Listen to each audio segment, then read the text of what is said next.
Good morning everyone. Welcome again. As you all know, we were discussing observation method. In that we were doing types of observation. Naturalistic observation we have already discussed. Let's start control observation. Naturalistic observation. In naturalistic observation, observations are done in natural settings, or we can say real life settings.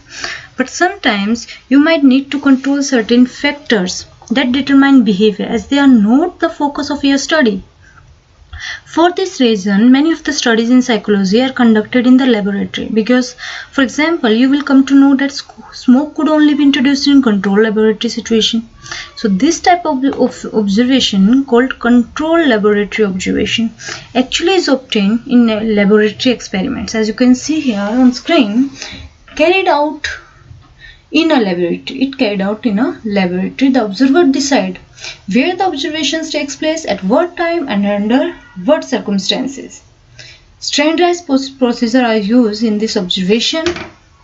Here are advantages and disadvantages. You can see here advantages can be easily replicated by the other researcher by using the same observation schedule. Observer can have control over variables. This is a less time consuming method compared to naturalistic observation.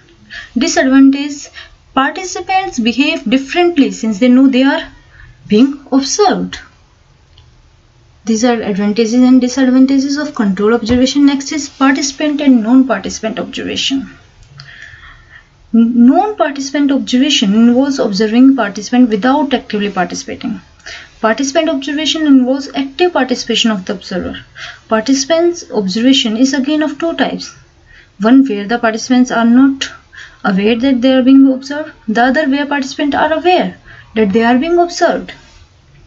Observation can be done in two ways. One, you may decide to observe the person or event from a distance.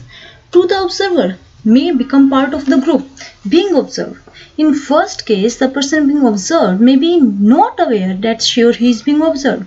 For example, you want to observe the pattern of interaction between teacher and students in a particular class. There are many ways of achieving this goal. You can install a video camera to record the classroom activities, which you can see later and analyze. And alternatively, you may decide to sit in a corner of class without interfering or participating. In the everyday activities, this type of observation is called non-participant observation.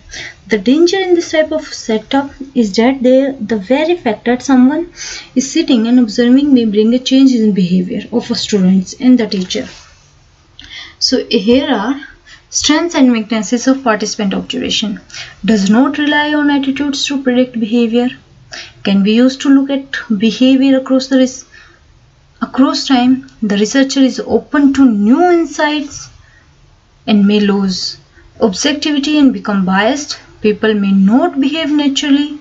These are disadvantages. Weaknesses, we can see people not behave naturally. If researcher is undercover, he has to be very covert about his research. The researcher may influence what happens. Non-participant observation, strengths and weaknesses. Participants tend to act more realistically. No ethical issues. Researcher has no influence over the situation. Disadvantages or weaknesses, we can say observer may not get a feel of what is happening. Participants may get to know that they are being observed. So these are strengths and weaknesses. Here is conclusion of observation method. Observation is an important method of data collection. Different types of observation exist. Scientific observation is systematic, deliberate and purposeful also. This is deliberate and purposeful also. Nevertheless, has limitations that need to be overcome by complementing with other research methods like interview of participants and use of experiments. So today we have completed our observation method. Next time we will start experimental method. Thank you.